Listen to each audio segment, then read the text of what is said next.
Hey everybody, this is Mike, your Synchromystic Apocalyptic Storyteller, and we got a good one today. I never know how this is going to be.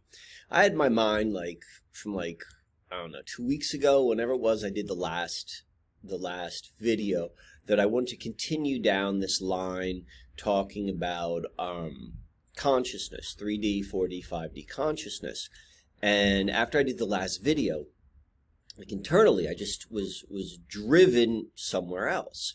And, there's always, I guess, or at least there's with me, I can't speak for anyone else, but there's always a little bit of what your mind wants to do, and then kind of what you want to do inside. And I always do what I'm going to do inside. Like my mind sometimes oh, this is what I need to do. But at the end of the day, I'm going to do what I feel driven to do. And so that's what we're going to be talking about today. But I want to reiterate, for at least my body of work, it's all connected. What I'm going to talk about today is intimately connected to understanding the Susquehanna mystery, which is intimately connected to understanding different ways of consciousness, which is intimately connected to what is going on right now on Earth for really one purpose, in order to have some map or compass, whatever analogy you want to use, to help with this navigation process, or help navigating this time, I suppose. So, keep that in mind. I definitely recommend, if you're not familiar with the Susquehanna mystery or information, to go back, look at those videos, look at some of those past podcasts. That is so, understanding the significance of the Susquehanna River and what that suggests is very important. The consciousness element, is a big deal, because in order to really grasp what is being pointed to or suggested here, you have to move out of the 4D reality that we've all been born into. And that's always been the case, but now it's if you're not going to move out of that mentality, you're going to get sucked into this vortex of contact tracing, which is coming. So it's you got to move out of it. You got to move out of it for multiple reasons. So this is going to be a really good video. I recommend watching the whole thing, and going back, looking at some of the other videos. I did another video a while ago where I talked about Frozen 2. That ties into this. All the stuff with what we're going to talk about is Scranton. We're going to talk about Scranton again, but this is going to be new. It's going to add to it, and well, you're going to go see. So let me just go and jump in. So I indicated that I was drawn into going back to Scranton, PA. And I first started talking about Scranton well over a year ago, but I've been thinking about it since I think the first time I ever saw The Office. I'm something inside was telling me to look deeper. So the reason why this is a big deal now is, we're coming close to the election. Not that I think that not that I subscribed, not that I subscribe to politics, but I do subscribe to the fact that politics has a big impact on the collective consciousness of the people of whatever country. So I live in the United States, so that's my point of reference. And so we've got this Joseph Biden guy who's coming up, and he is from Scranton, Pennsylvania. That's where he was born. I should go deeper into Joseph Biden. I've talked about him a lot before indirectly, but it would be interesting to kind of point out, he's known from being the representative from Delaware, so that hints to his DuPont connection, but the Scranton connection is really where he's about. And so, maybe at some point I'm going to get to it. Let me go and say this before I get into this. I'm just going to give This is so exciting and so timely right now that this is really just like a Cliff's Note version. Hold on for a sec. How you doing? You got any stuff with you now, or just kind of? Okay. So you know you got to dump out the bag. You don't. And is there any grass in the bag? All right. And then one last question. I need your address. Okay.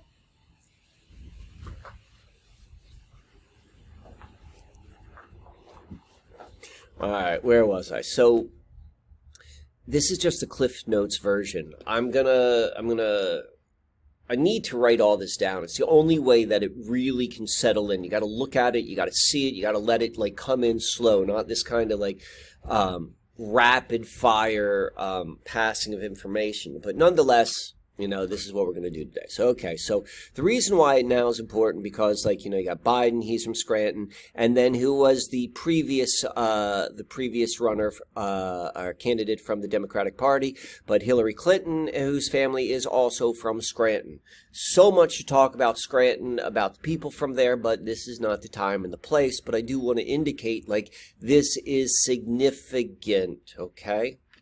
So where I really want to go to, and I've discussed this in the past, is Scranton's connection to the man in the high castle. So just to bring this back up to speed, or bring everyone up to speed if you're not aware. So the man in the high castle is, initially it was a book written by Philip K. Dick. It is an alternative history novel. It was published in 1962, and it is the backdrop behind it is the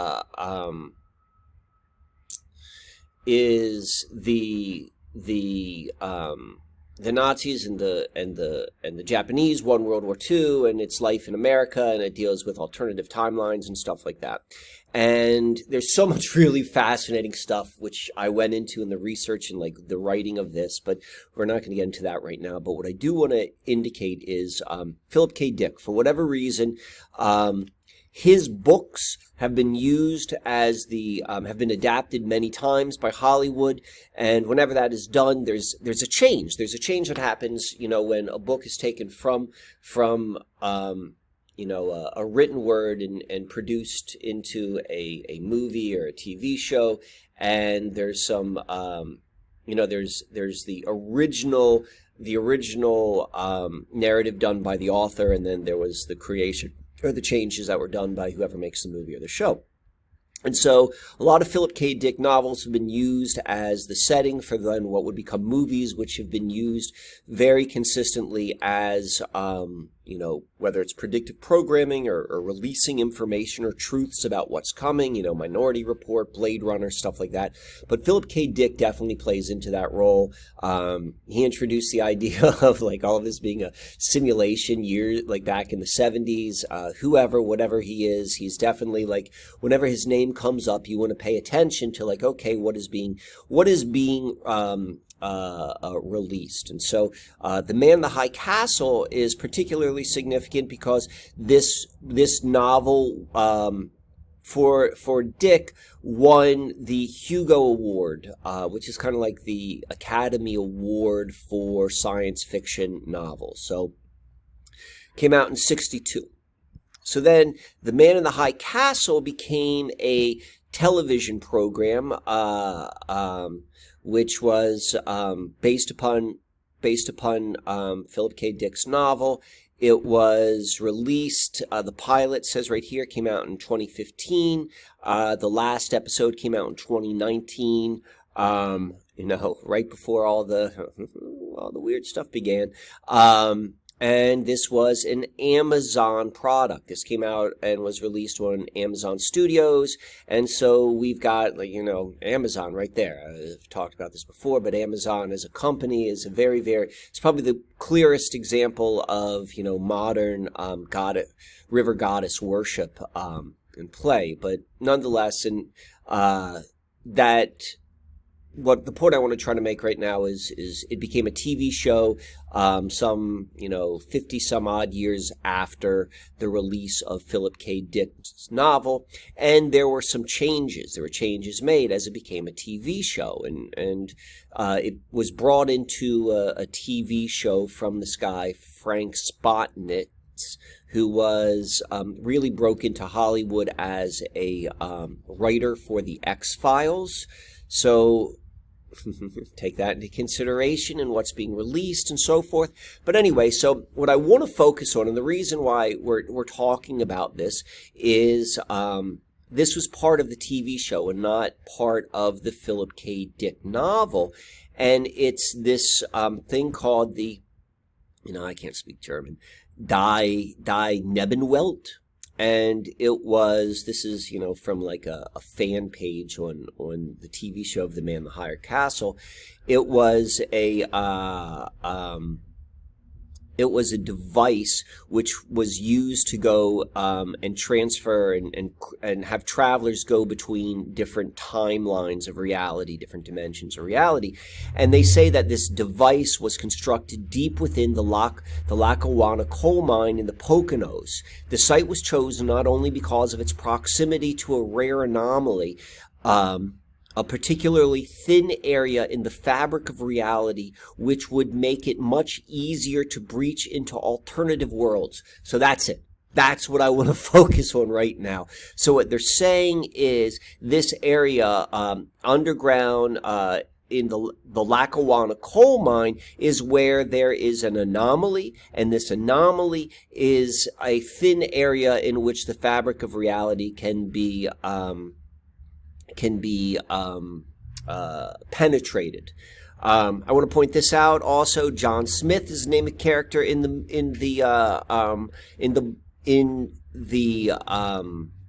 TV show. I'm pretty certain he was not in the book. I haven't read the book. I've seen some of the TV show, but if you're familiar with the Susquehanna mystery, John Smith is a major part of that as well. And then this last name, Abdinson, maybe that's how I'm pronouncing it. This also reminds me of Aberdeen Proving Grounds. All of this is like major resonator with the Susquehanna mystery. If you're familiar with it, you know what I'm talking about. If not, you got to go back and check it out, because when you see how tight all this is, like, it begins to like really have a lot of weight to it. So anyway, so Lackawanna coal mine, that's a real thing. The Lackawanna coal mine is a retired coal mine located in Scranton, Pennsylvania. All right. So now let's switch gears a little bit right now, and we're going to go to another book. And this book is called Cities in Flight. And Cities in Flight is a 4-volume series of science fiction novels written by James Blish, and they're published between 1950 and 62. Who is James Blish? James Blish was science fiction and fantasy writer. He's best known for Cities in Flight novel, which we're going to be talking about. Novels, excuse me. He wrote a lot of Star Trek novelizations. He's credited with the term gas giant, this James Blish guy. And so he wrote in this in the Cities of Flight 4-volume series. Here are the names of those different books. They Shall Have Stars, A Life for Stars, Earthmen Come Home, blah, blah, blah. And we are interested in talking about Life for the Stars, originally published in 1962. This is the same year that The Man in the High Castle was released by Philip K. Dick. I also want to point out that Blish in 1959 won the Hugo Award for Best Novel. Philip K. Dick won the Hugo Award for Best Novel 4 years later for The Man in the High Castle. So why am I bringing all of this to attention? Because in this, it's called Cities in Flight. Well, Cities in Flight is a science fiction film, or book, excuse me, and it deals with cities which are able to take off from Earth. It's another one of these alternative history sort of books, science fiction books, I guess. In this time, the Russians, the Soviets are dominating Earth, but there's a technology that allows entire cities to take off and go into outer worlds. And in this book, A Life of Stars specifically deals with the city of Scranton, Pennsylvania, being able to take off and go to other worlds.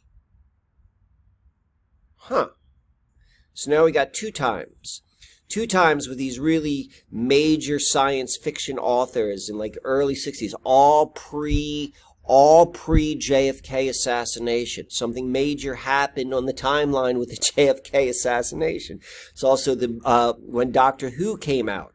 Doctor Who came out the day after the JFK assassination. But anyway, so these books came out, and they're dealing both with Scranton and the significance with Scranton. One, as expressed in The Man in the High Castle, of going inside of Scranton in order to get alternative timelines. So this is kind of dimensional and internal versus this Cities in Flight, which is literally the entire city of Scranton is able to take off and fly into outer space, into another planet, another galaxy, and so forth. So now we're dealing with this idea of going external, and this is more material. You're not going to different dimensions per se, but we're dealing with the same sort of underlying idea that there's something with Scranton and accessing different worlds. Before I get into that, I found this this I found interesting. So this right here is the cover of the first edition of The Man in the High Castle, and it's got this little quote right here. It says, "An electrifying novel for our world as it might have been." Okay, this is 1962. This had nothing to do with Scranton, but if you know anything about Scranton, Scranton's known as the Electric City.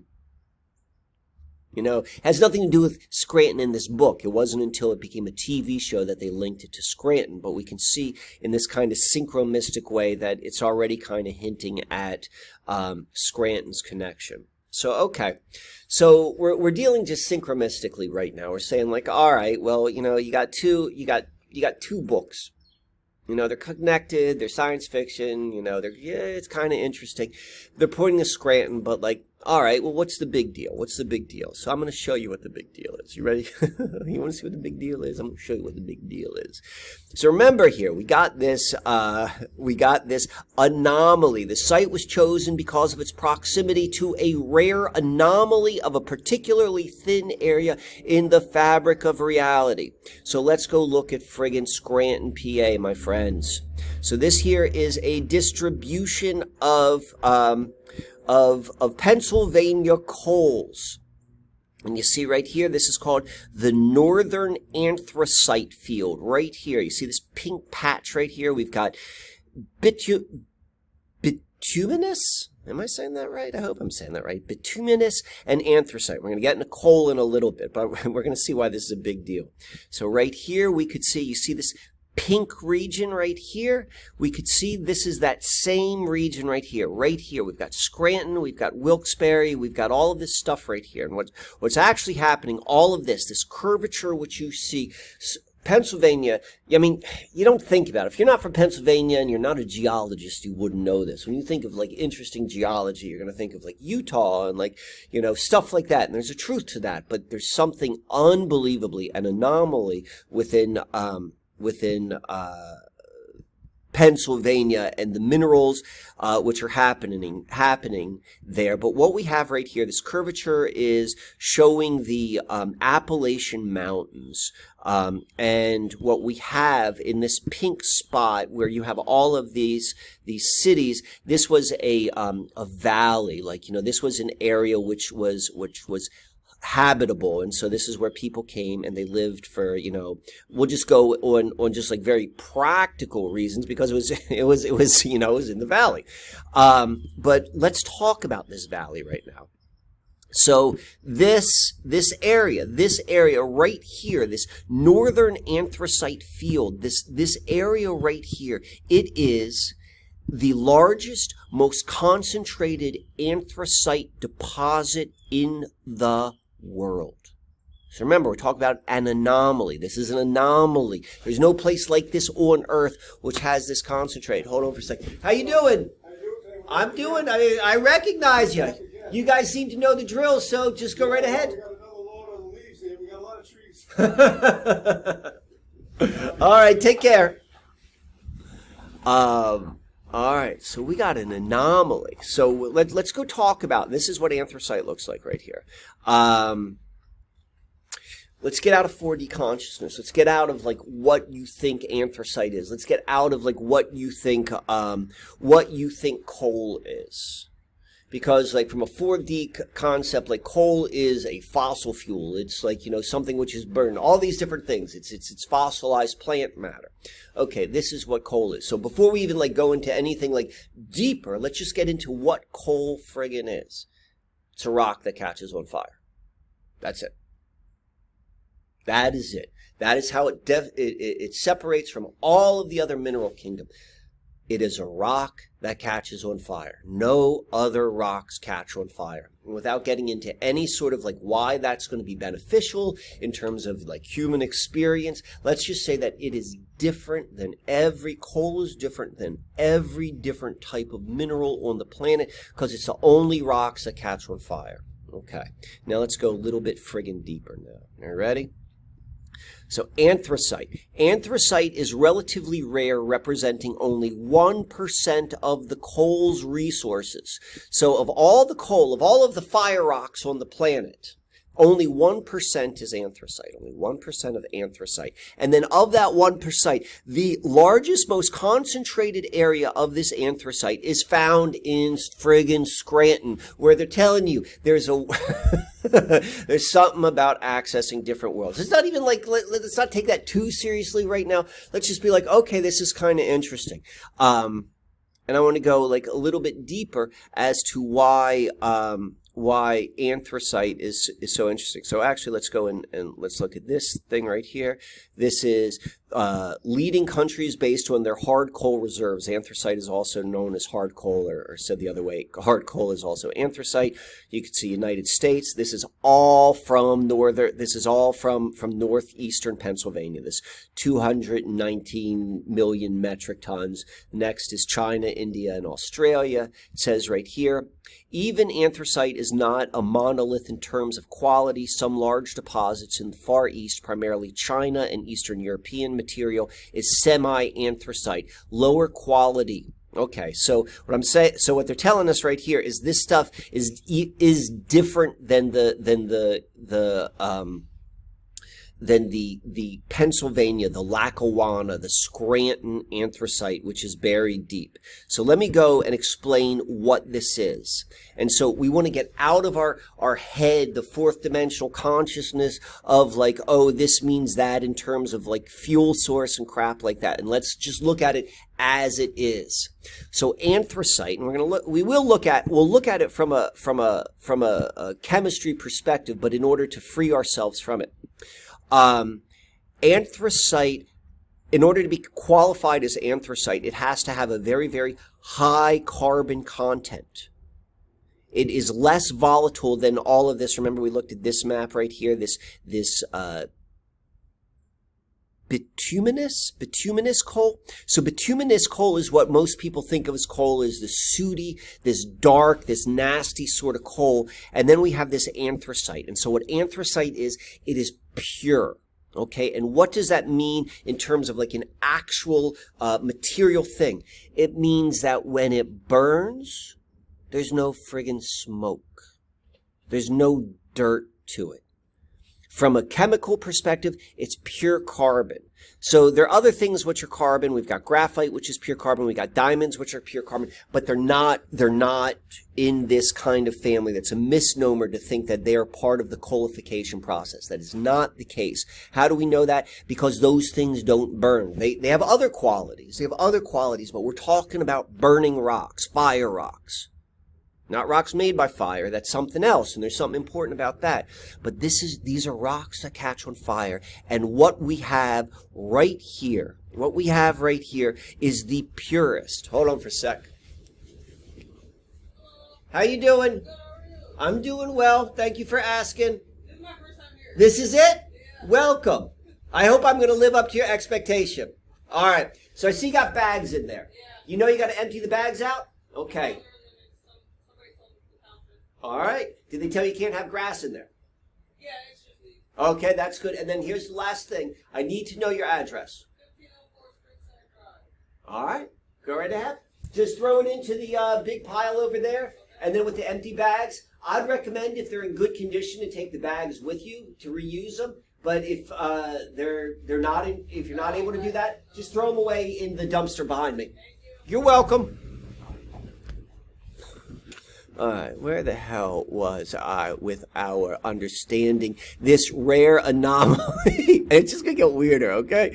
So, all right, so okay, let's just end it at that. So, anthracite, it is fire rock that burns without smoke, which has no ash, which is pure. It's pure, it's pure, it's pure, and it's found right here. And we know that it is,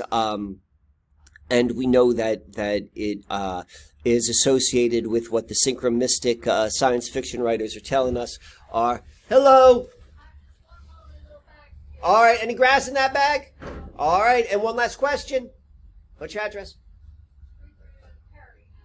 331 Perry Avenue. Go right ahead. So this is just the beginning. This is just the beginning, my friends. But I also want to point this out. So, all right, so Scranton didn't come around until, this is Scranton right here. Here's the Susquehanna River. So much.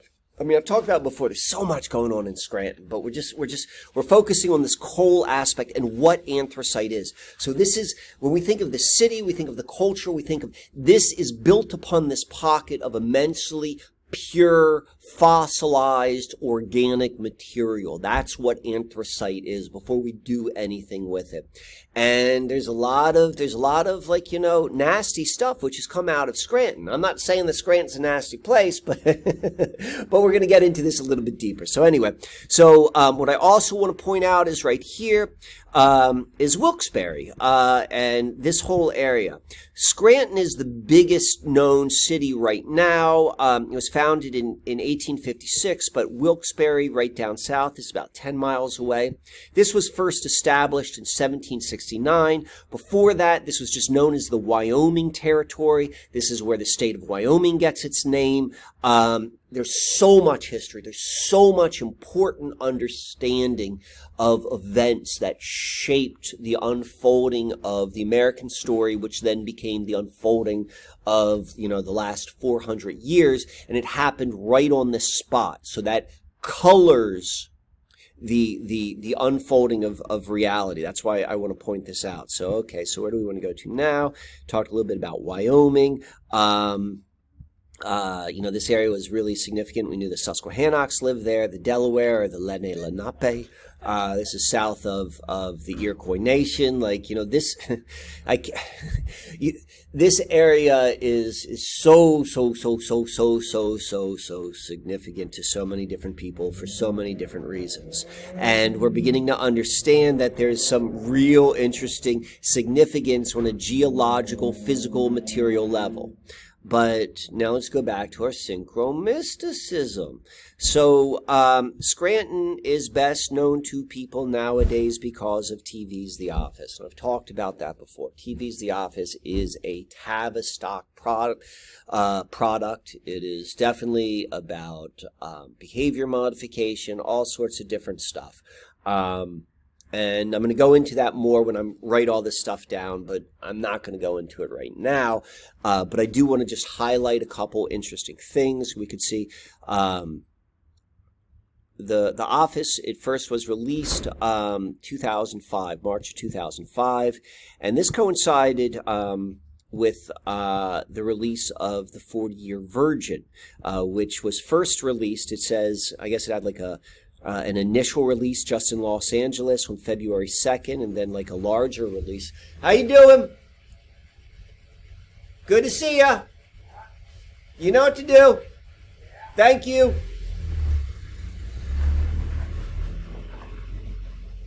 How are we today?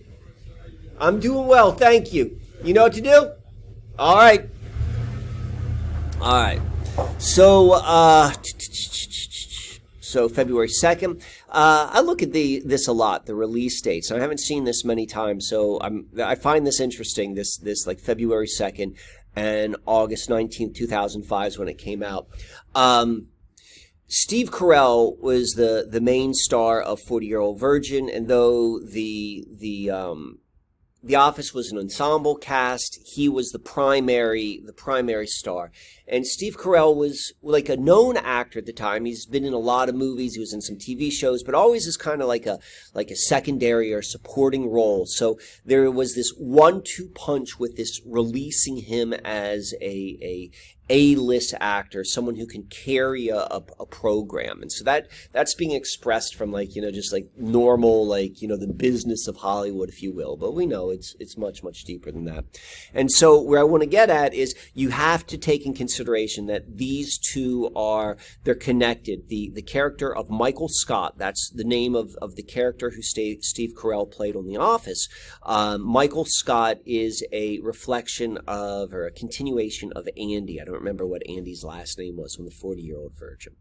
And just, if you're going to go, if you're familiar with the shows, if you ever wondered, how did Michael Scott, this guy who's got all of these, seemingly, social ineptness, how was he such a great sales rep to become, the branch manager? And the 40-Year-Old Virgin, it basically tells you that story, that background story of this guy right here, Andy, who was, working in I don't remember, maybe in the tech department, and then he goes through this alchemical process. This is so alchemical. And then again, this is all inverted alchemy, but nonetheless, that's what they're talking about. He then becomes this great salesman, and we can see how they're connected. But without going too deep into this, and I've talked about this before, the 40-Year-Old Virgin, and as is the how you doing? What do we got today? We just got leaves. You got them in bags. Empty out the bags. And what's your address? Okay, go right ahead. So they're all about this end of an age, this apocalypse, and we know this very much with it's most evident with 40-Year-Old Virgin. We could just go with that name, but just like the fact that the movie ends with them singing the Age of Aquarius, and it doesn't really make sense, but when you understand, this has been the storyline for such a long time, this preparation from one epoch to another, and we're literally going through that right now, or at least their version of it, the cultural version of what they're calling the Age of Aquarius and all this sort of stuff. This is it. This is what they're talking about. They're linking it to Scranton. They're anchoring it to Scranton through this TV show, and then they're also tying it to a very certain expression. That's why, Michael Scott is the way he is, and I'll go into that in more detail. I just want to go and show you that's what this is about. That's why they're tying it into Scranton. That's why we have this Steve Carell, and they're tying it into this kind of between worlds sort of whatever anthracite is.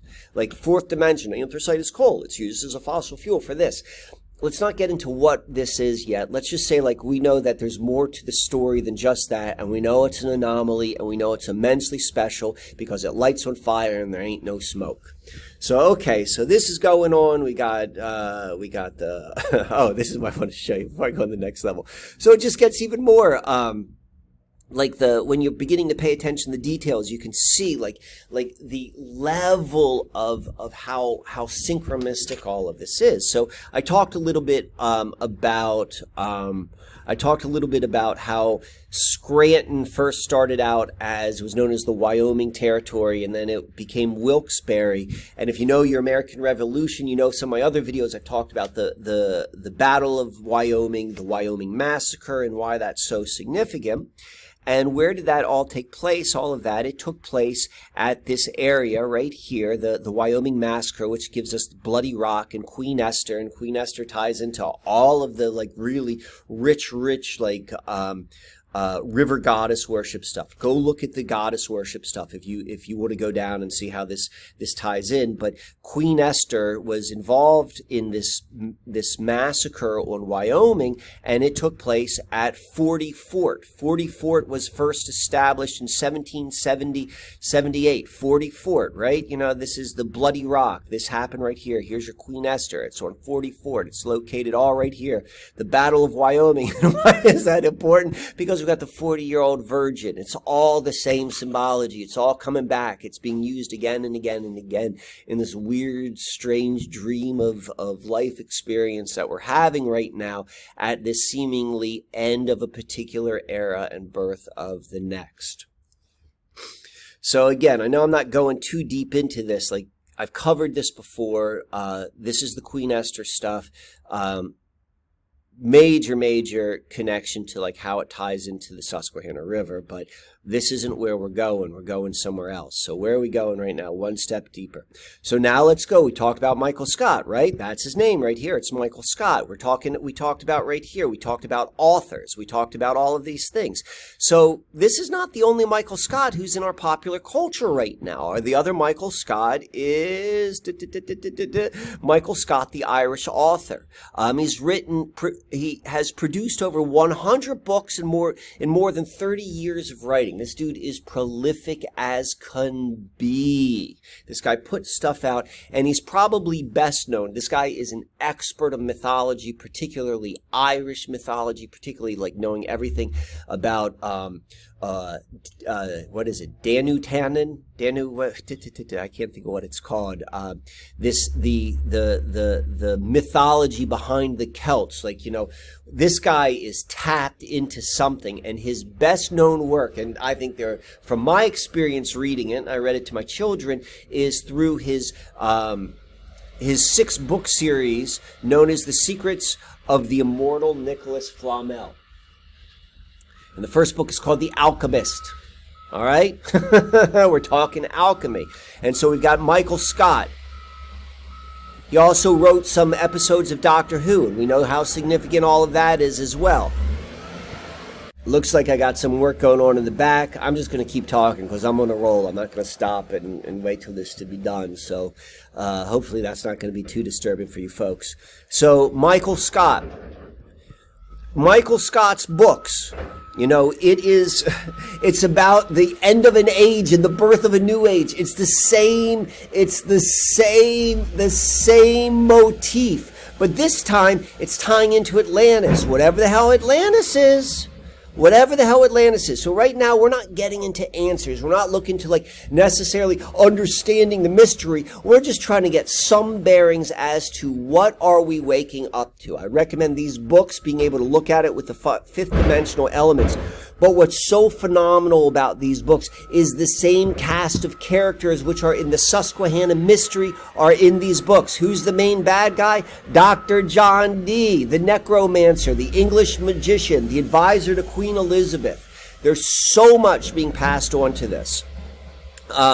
We've got like the two main characters of this book series are these twins, Josh and Sophie Newman. Like, if you know who Sophie or Sophia is, you know, Newman, the new man. That's who Michael Scott, the character, is about in the Office series. The new man. That's new.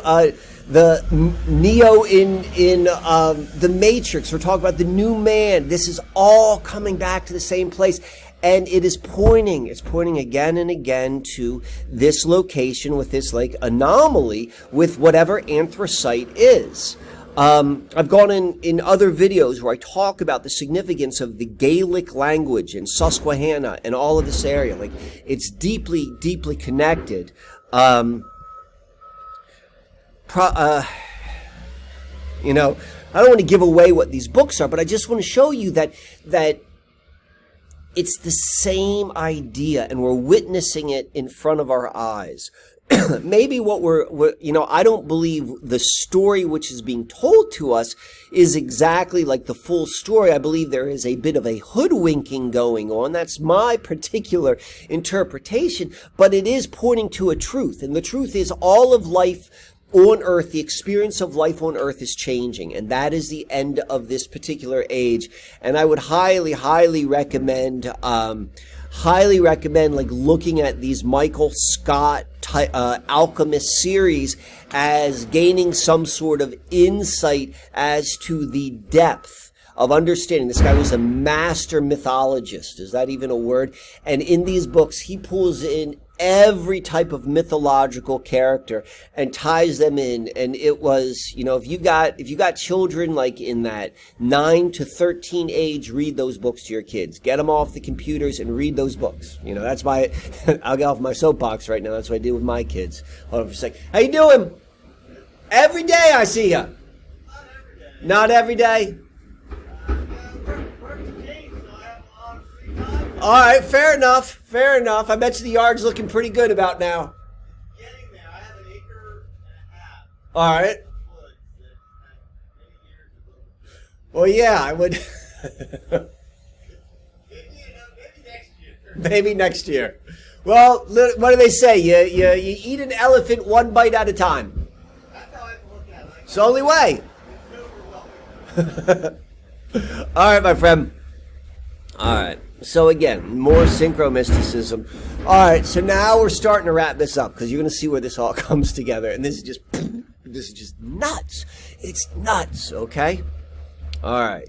So I've talked about this, particularly as it relates to the Susquehanna mystery.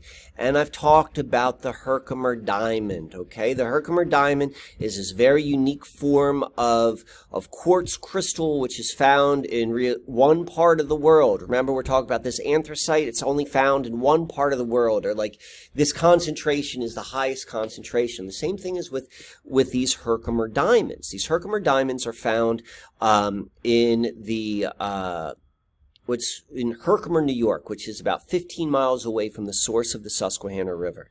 15 miles is very, very close. It's in what's now known as the Mohawk River Valley. And what makes Herkimer diamonds so unique, where you don't find them anywhere else on the planet, is you find quartz crystals throughout the planet, but this is the only place where you find quartz crystals that have these two qualities. One is this water clarity. You see this water clarity. And the second is that they are double terminated. There's a point here and there's a point here. There's a point here, there's a point here. There's a point here, there's a point here. They grow horizontally. Every other quartz, it grows vertically. It grows off the source, and these grows horizontally. Let's not get into saying like, well, what does that mean? Let's not get into metaphysical qualities.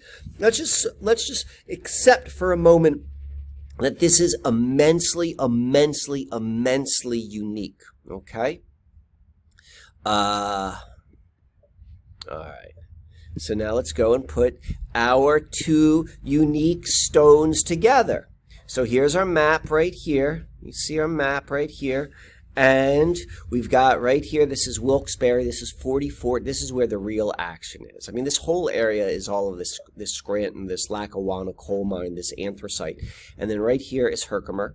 And then I've got this little spot right here. I've got this highlighted. You can see from here to here, it's 130 miles, okay? This may be Cooperstown. This looks more than 20 miles. Maybe it is, maybe it's not. But if this is Cooperstown, this is what the Susquehanna River does.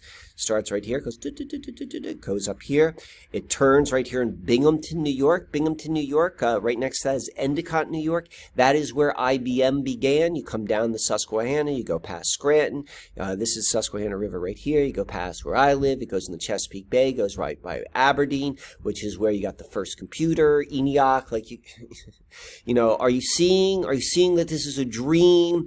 It feels real. It's a dream. You understand it by looking at the symbols. Everything which we understand in reality is tied onto this river, to these stones and all this stuff. But anyway, so we've got this red dot. So what is this red dot? What is this red dot? It is the Priesthood Restoration Site in Harmony, Pennsylvania.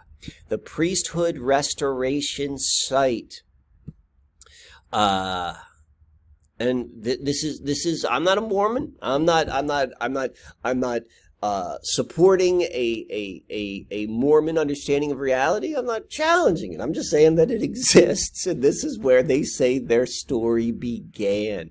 The priesthood of God was restored on earth near Harmony, now Oakland in Pennsylvania, in 1829. Joseph and Emma Smith had moved there in December, 1827, to escape persecution. Here Joseph began translating the plates that had been delivered to him by the angel Moroni. Martin and Harris came from New York. All right. So what happened is Joseph Smith, the founder of the Church of Latter-day Saints, what we know as the Mormon Church, he came here on the Susquehanna River, and two things happened. He was said to have been baptized in the river, him and Oliver Cromwell. Let's find it somewhere else. Oliver Crowdy were baptized in the Susquehanna River here in Harmony, Pennsylvania, and then they translated these golden discs, okay? They translated these, or golden plates, and then they got the Book of Mormon. So how did they translate them? They translated them with, let me see if I have it here. Joseph Smith, founder of the Latter-day Saints movement, said that he used interpreters to translate the Book of Mormon from the golden plates. The interpreters he described as a pair of stones fastened to the breastplate, joined in a form similar to that of a large pair of spectacles. Smith later referred to the object as the Urim and the Thummim. Okay, if you folks, anyone here is familiar with your Bible, you're going to recognize these are the terms from the Bible. And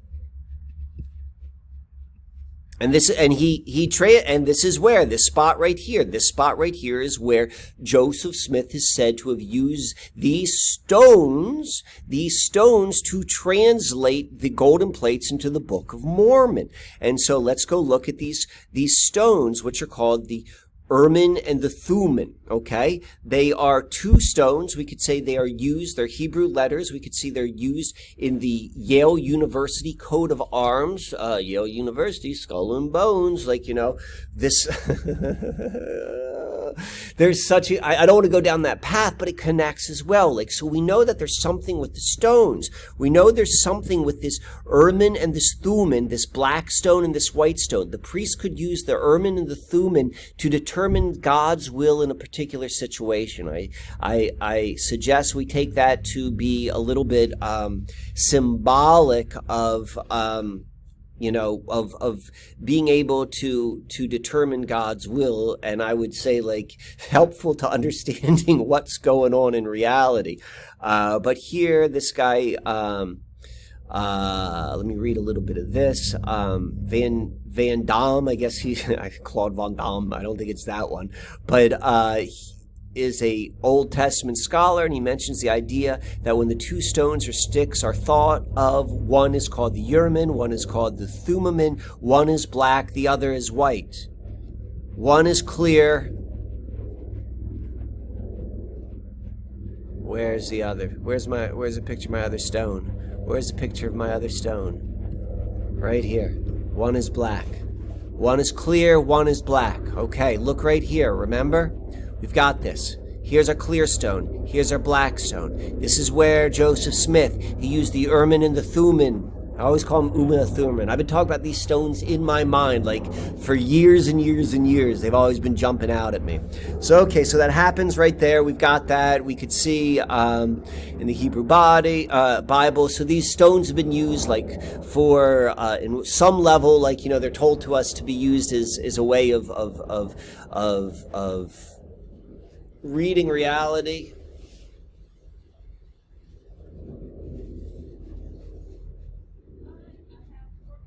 You've got 4 bags? Do you know what to do with those bags? That's what you're supposed to do.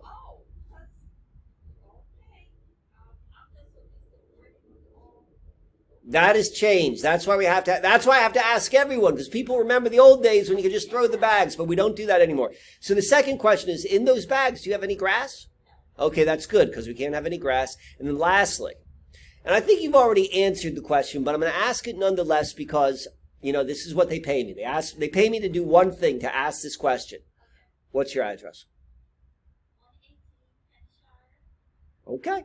Go right ahead. I trust you. Let me look really closely. All right. You're right. I passed my eye test. You're welcome. Have a good day. All right, we got this Urim and we got this Thummim. So now we're just going to go one friggin' level deeper, my friends. Okay. So remember, we talked about all these different things. We've talked about, Scranton. We've seen all these shows. They're pointing to, there's something in an anomaly that changes the fabric of reality, of being able to access different worlds. And we could see, it's that Scranton is on top of this, very, very unique and pure stone. There's no friggin' smoke when it catches on fire. No stones catch on fire. A very, very small amount of stones catch on fire. And then of that, an even smaller amount have no smoke. And that is what all of this is built upon, this Scranton, right? And then we also know that there's also these other rare stones which are very clear. Oh, I didn't even show you this, okay, before I even get into the final stuff. So let's go look at this for a moment. Here is our map. Again, remember, we saw this. We saw that they are 130 miles apart. We see this is right here. So get a load of this. When you look closely, when we're going to go and look right at the location where this is that red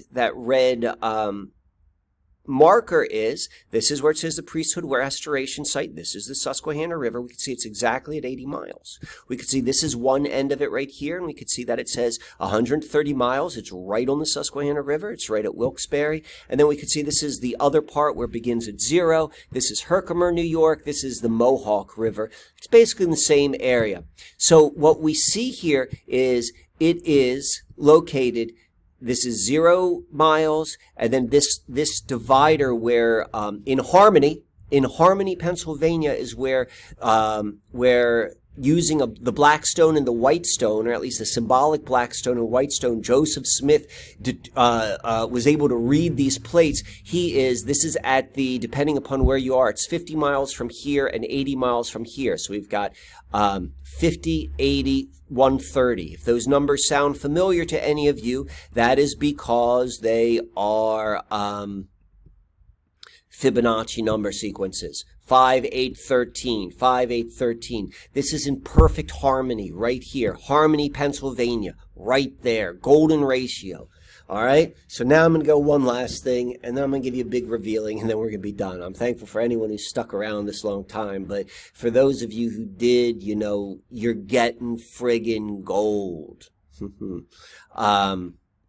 We talked about the Alchemist. We talked about Nicholas Flamel, right? All right. So get a load of this. The Alchemist, The Secrets of Nicholas Flamel, End of the World, New Beginning, all sorts of mythology, Atlantis. There's also another Alchemist book, probably a much better known Alchemist book, right? By, how do I pronounce his name? Paulo Coelho. I know the book. In fact, I've read the book. I just don't know how to pronounce his name. And what is this book all about? What does the character use in order to understand his personal legend and make his way through reality? This is taken from it. Take these, said the old man, holding out a white stone and a black stone that has been embedded at the center of the breastplate. They are called the Urim and the Thummim. The black signifies yes, and the white signifies no. When you are unable to read the omens, they will help you to do so. Always ask an objective question. He's talking, it all connects, right? So, so that being said, now comes for the great unveiling. So I've had these stones for a very, very long time. So we're going to begin with this. I like to make leather bags. This is my own personal leather bag. Made this bag 6 years ago. Unfold it. Got in here, got a little secret, 2 secret compartments right there.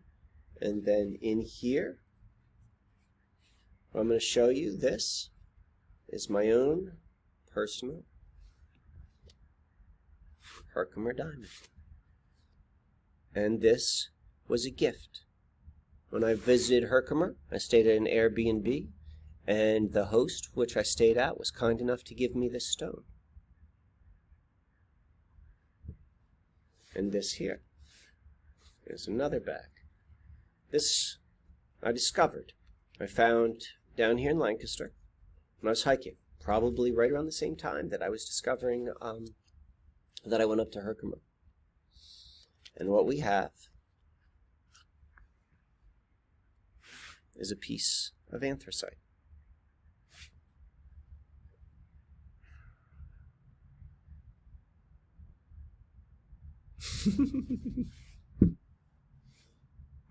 All right, my friends. Okay, so let's wrap this up. I'm going to write this all down. I got to. It's going to be big. I'm imagining at least 20,000 words. I'm going to go much, much deeper in some areas so you can begin to understand the significance and why this matters at this particular time. Back again? All right, you know where to go. Two things. Or I guess three things. So first thing, go back and look at all the Susquehanna River stuff. Go look at the mystery. The more you understand it, you're all connected to it. If you're on a computer, you're connected to it. You're connected to it. If you have electricity, you're connected to this. But the more you can understand it from other perspectives, the deeper you're going to connect on a deeper level. If you want to go even deeper than that, you can order The Rites of the 40th Parallel. I wrote that. Watch the videos. Begin by seeing the Secret on the Susquehanna. It talks about a very specific place on the river, the 40th Parallel in the Susquehanna River, and then I wrote a guidebook to that area. Even if you're unable to access this location, which is 2 hours from Philly, 90 minutes from Baltimore, the books are a way to connect with it on a deeper level. So I definitely recommend that. And then anyone who wants this type of analysis in your own life, this is what I'm doing right now. This is what we're all doing, is we're trying to understand and we're trying to see how we fit in with this change of what is happening. I do this type of analysis to people. I analyze their actual life experiences, their star charts, stuff like that. And if you're interested in that, I call those biomancy sessions. That's the opposite of necromancy. Necromancy is like communication with the dead. Biomancy is communication with life. And so both the Rites of the 40th Parallel and biomancy sessions, they can both be found on the Susquehanna Alchemy website. You can order them there. And it's through the biomancy sessions that if you want to have any sort of communication with me, anything deeper, that's a way where we can do that. So it's one of my favorite things to do. I find much more fun is, as you can see, talking to the people who drive by. My favorite thing is human beings. I like to talk to people. So if that's the case, let's I'd love to hear from folks. So thank you for listening. Allow this to settle in, because this is very tangible, and it's also highly significant on the in the realms, the non-material realms. So I'll talk to you soon. Until next time.